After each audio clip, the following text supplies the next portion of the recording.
tingkat kabupaten. Ya.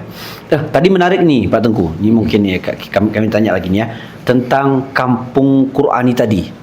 Kira-kira output dari Kampung Qur'ani ini apa saja? Apakah misalnya setiap anak-anak harus bisa hafal 1 juz gitu kan? Setiap orang tua apakah seperti itu atau bagaimana target dan sasarannya? Begini dia, kalau kita ini kan Kampung Qur'ani ini, dan juga ada sebab ininya kita memilih. Kenapa kita milih di Kampung Nunang kan begitu? Ya. Kalau kita lihat ini kan masyarakatnya yang majemuk. Majemuk. Ya. Ya. Dan juga tidak kalah pentingnya dengan dukungan. Ya. Dukungan aparat kampung termasuk Raja Kampung. Ya. Tentunya kalau udah ada dukungan dari Raja Kampung, insya Allah masyarakatnya pun akan ikut mendukung. Ya. Makanya kita buat di Kampung Qur'ani. Jadi Kampung Qur'ani ini tujuannya setelah kita buat ini bukan selama ini, tapi selama ini juga udah bagus. Ya. Tapi nanti setelah kita buat di situ, tentu pengamalan agamanya itu jauh lebih meningkat lagi dibanding yang sebelumnya. Nah, itu dia mungkin sholat berjamaahnya, anak-anaknya, bagaimana tingkat tadi menghafal Al-Quran. Mungkin kita menghafalnya, kita lihat nanti tingkatannya. Atau dia ke makharijul huruf dulu, atau ibu-ibu bagaimana pengamalan mereka di sana nanti. Jadi ada hasil Kampung Qur'an ini setelah kita membuat pembinaan di sana. Jauh lebih bagus atau lebih meningkat, termasuk dengan mungkin moderatnya atau moderasinya di sana itu bagaimana nanti. Nah, itu berarti itu yang kita harapkan nanti hasil dari Kampung Qur'an ini. Kampung Qur'an ya. Kalau dari Kampung Moderasi Beragama yang diharapkan juga hampir-hampir sama sebetulnya, nggak jauh-jauh beda dia. Moderasi beragama ini kan sehingga nanti kita di kampung ini kan kita lihat banyak sebetulnya permasalahan-permasalahan. Kadang-kadang permasalahan kecil yang seharusnya tidak timbul. Mungkin pendapat-pendapat yang masalahnya tidak satu pendapat. Jadi itulah yang kita ini kan, boleh kita tidak satu pendapat, tidak jadi masalah. Tapi kan jangan memaksakan harus pendapat kita itu yang kan itu tujuannya. Betul. Nah, jadi ini Pak Tengku memang peran dan tugas dan fungsi penyuluh agama Islam itu memang luar biasa. Kira-kira nih Pak Tengku, ada enggak dari yang tadi sekarang ini kan sudah dimuat gitu ya, artinya penyuluh itu memang harus bisa berkontribusi dakwahnya itu melalui media sosial gitu. Kira-kira nih untuk penyuluh kita di Kabupaten Aceh Tengah ini, apakah mereka itu sudah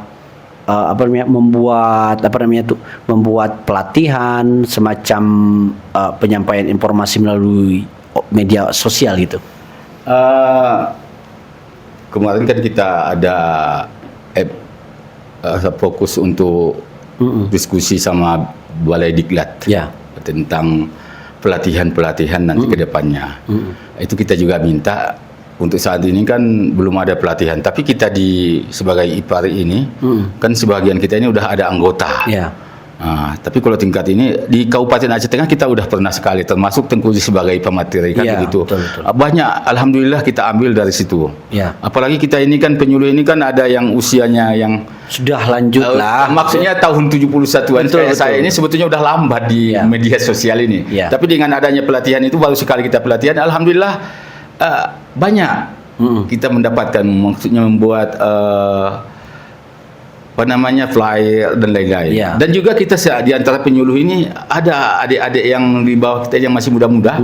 Itu udah banyak juga yang alhamdulillah bisa memberikan tentang penyuluhan di media sosial. Kita juga udah ada pernah lakukan, baik dia di antara kita sesama penyuluh dan juga Tengku sebagai ininya beberapa bulan yang lewat ada kita lakukan. Alhamdulillah, mudah-mudahan ke depan juga masih ada.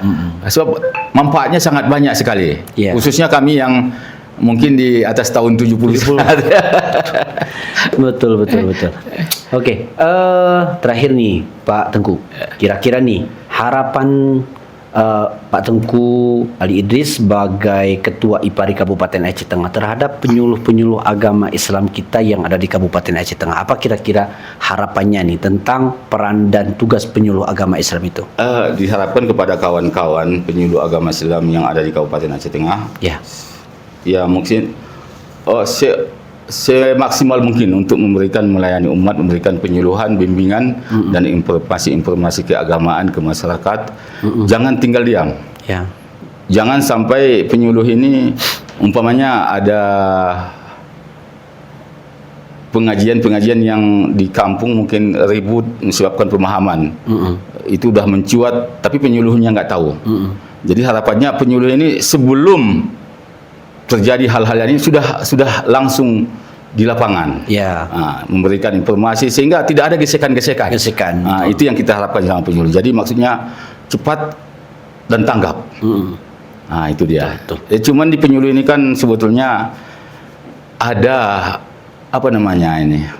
Maunya di penyuluh ini ada suntikan dana. Maksudnya begini dia. Kalau kita ke lapangan membuat kegiatan, sebetulnya kegiatan banyak yang mau kita lakukan. Cuman kadang-kadang terkendalanya itu dia di dana ini. Sebab ya apapun alasannya itu harus ada juga dana. Buat perlombaan, buat ini tentunya kan. Kalau ke Baitul Mal memungkinkan enggak kita sampaikan gitu regulasi-regulasi semacam apakah itu pembinaan gitu. Apakah pernah kita coba itu, Pak? Sudah pernah kita coba. Tahun yang lewat kita membuat perlombaan. Yaitu cerdas cermat sekabupaten. Jadi sekabupaten itu kan mungkin bukan sedikit biayanya. Tapi alhamdulillah sampai saat ini tidak ada. Oh gitu. Belum ada. Mungkin artinya kita berharap ada mungkin karena ini kan juga sifatnya itu kalau dalam termnya fisabilillah gitu. Artinya harapannya kan begitu dia. Sehingga kegiatan-kegiatan seharusnya yang bisa kita lakukan, banyak kegiatan kadang-kadang kendalanya di situ dia. Pendanaan. Sebab kalau memang ada itu banyak sekali sebetulnya kegiatan-kegiatan baik perlombaan baik dia di tingkat majelis taklim juga dengan di tingkat anak-anak atau remaja itu banyak kegiatan-kegiatan. Cuman kadang-kadang kendalanya di situ. Memang tugas dan tanggung jawab kita kadang-kadang terbenturnya itu di bagian pendanaan gitu ya. Maunya ada suntikan-suntikan sedikit jadi bisa kita lebih leluasa lagi membuat kegiatan-kegiatan itu. Insyaallah. Sebab kadang-kadang kalau kita hanya ceramah begini-begini kadang-kadang ada rasa jenuh juga.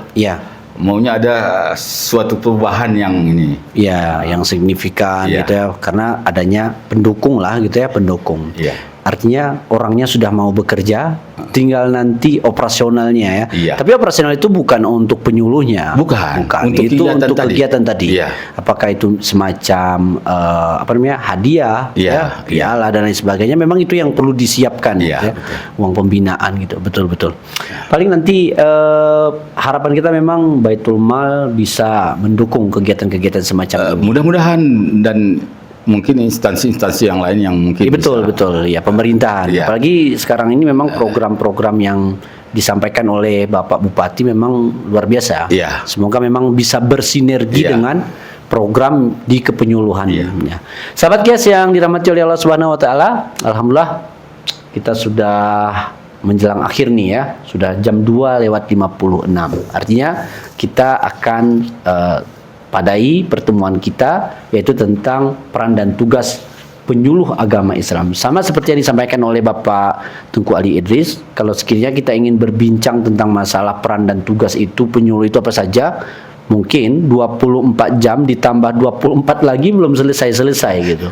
Karena memang begitu banyaknya peran dan tugas fungsi dari penyuluh agama Islam itu. Apalagi sekarang ini memang penyuluh-penyuluh kita itu tinggal sedikit ya, tinggal sedikit. Jadi harapannya memang ada regulasi terbaru lah Ya. terkait masalah penyuluhan ini. Semoga memang penyuluh-penyuluh yang dulunya itu notabene penyuluh yang tadi disampaikan oleh Pak Tengku ini udah selingkuh nih. Artinya meninggalkan apa namanya jejak-jejak mereka tinggal tertinggal di digitalisasi saja ya. Sementara orangnya tidak ada lagi di situ ya. Ya.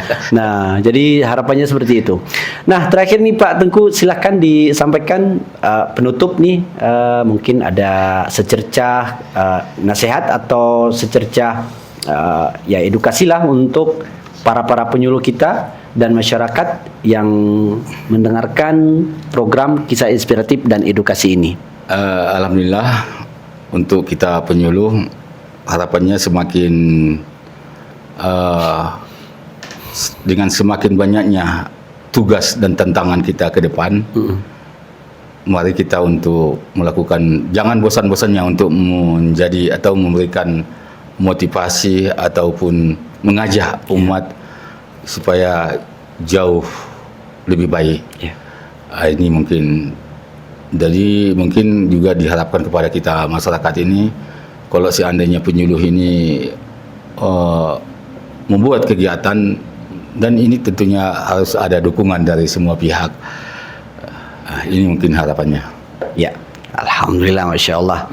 Nah, sahabat Kias yang dirahmati oleh Allah Subhanahu Wa Taala, semoga penyuluh agama Islam dimanapun Anda berada, baik di Kabupaten Aceh Tengah terkhusus, Benar Meriah, kemudian di seluruh provinsi Aceh, dan juga seluruh rekan-rekan penyuluh agama Islam, teruslah menyampaikan informasi baik dengan bil qauli, bil hal, dan juga dengan bil hikmah. Iya. Semoga memang umat ini terus-menerus mendapatkan suluh terang dari para penyuluh. Insya Allah ketika mereka itu gelap akan diterangi dengan lentera-lentera dari penyuluh agama Islam. Alhamdulillah, karena kita sudah berakhir nih di penghujung acara. Wabillahi taufiq wal hidayah. Assalamualaikum warahmatullahi wabarakatuh. Waalaikumsalam warahmatullahi wabarakatuh.